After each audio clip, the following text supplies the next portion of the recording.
Yanini Yesu Krista yo munyune jurumuto koso Kanu yabado mi yokonte nabo Uyadegu Yesu Krista yo munyune jurumuto koso Kanu yabafle mi yokonte na yi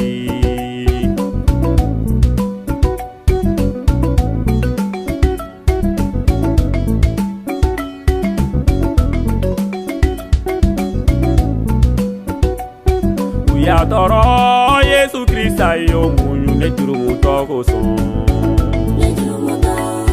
Kanu ya bado mi yokonte nabo Uya bugo Yesu Krista yo munyu ne jurumuto koso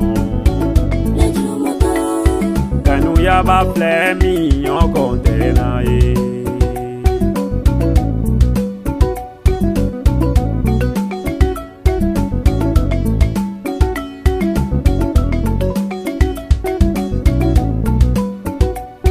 Asokora Yesu Krista kere sora ne jurumuto koso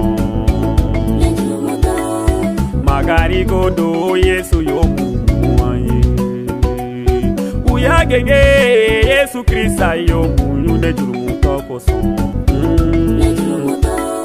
Magari godo Yesu yo muye Jurumuta Yesu jurumuta sara ne jurumuto koso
Afagara Yesu Krista yo munyu ne jurumuto koso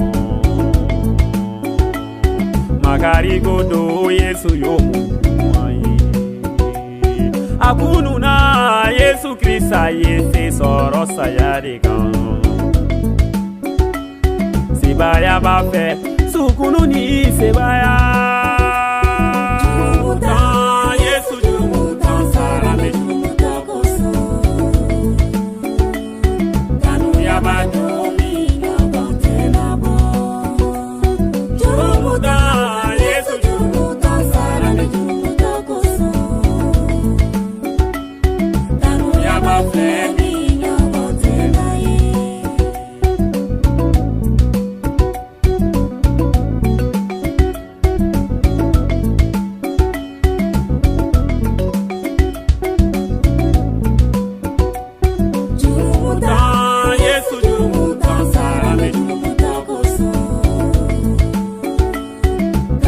Bye.